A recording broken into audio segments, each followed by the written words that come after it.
Президент России Владимир Владимирович Путин на 4-м международном арктическом форуме «Арктика. Территория диалога» в своем выступлении на пленарном заседании подчеркнул, что Россия, на долю которой приходится почти треть арктической зоны, осознает особую ответственность и ставит целью создать особые условия для развития этого региона. Это создание современной инфраструктуры, освоение ресурсов, развитие промышленной базы, повышение качества жизни коренных народов, сохранение их самобытной культуры, традиций, уточнил российский лидер. При этом данные задачи нельзя рассматривать в отрыве от вопросов сохранения биоразнообразия и хрупких арктических экосистем. Согласно данному указу президента Российской Федерации Владимира Владимировича Путина от 2 мая 2014 года номер 296, в состав арктической зоны Российской Федерации полностью вошли 4 субъекта страны: Мурманская область, Ненецкий, Ямало-Ненецкий и Чукотские автономные округа, а также 16 муниципальных образований, в том числе 5 муниципальных районов Якутии: Аллаиховский, Анабарский, Национальный Долгано-Эвенкийский, Булунский, Нижнеколымский, Усть-Янинский улусы. Республика Саха-Якутия является единственным регионом в стране, имеющим сухопутные территории арктической зоны Российской Федерации. Якутск, столица Якутии, третий город в Дальневосточном федеральном округе по численности населения, где базируется аграрный вуз. 17 марта 2017 года по итогам 4-го Всероссийского съезда оленеводов Министерством сельского хозяйства Российской Федерации принято принципиальное решение об определении Якутской ГСХ базовым образовательным учреждением по подготовке кадров для традиционных отраслей Севера. В ежегодном послании главы Республики Саха-Якутия Егора Борисова в числе приоритетных задач было отмечено, что в республике должно быть введено сквозное образование, которое объединит агрошколы, техникумы и сельхозакадемию. Авторитет самой сельхозакадемии тоже нужно повышать. В целом, высшее аграрное образование республики нуждается в глубокой модернизации. Правительством Якутии подготовлен проект указа по кадровой политике в сельском хозяйстве. Якутская ГСХ предлагает социокультурную модернизацию традиционных отраслей Севера.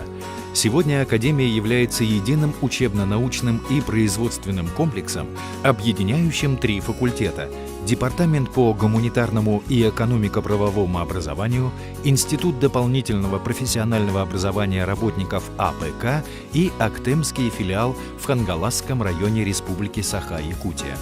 Заложен крепкий фундамент по организации непрерывного аграрного образования. В республике 99 средним общеобразовательным учреждениям присвоен статус агропрофилированных школ. Это позволяет вести плодотворную работу по ранней профориентации учащихся.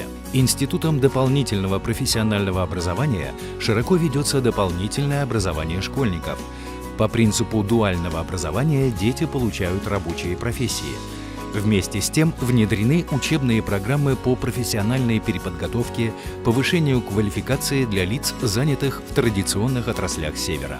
Таким образом, традиционные отрасли Арктики интегрированы в образовательные программы всех направлений и уровней подготовки.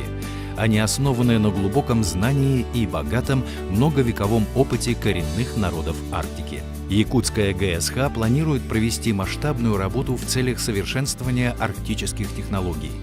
ВУЗ выступит инициатором и модератором информационной, открытой, интерактивной образовательной карты «Арктические зоны России», проведет работу по созданию межрегионального учебно-методического совета.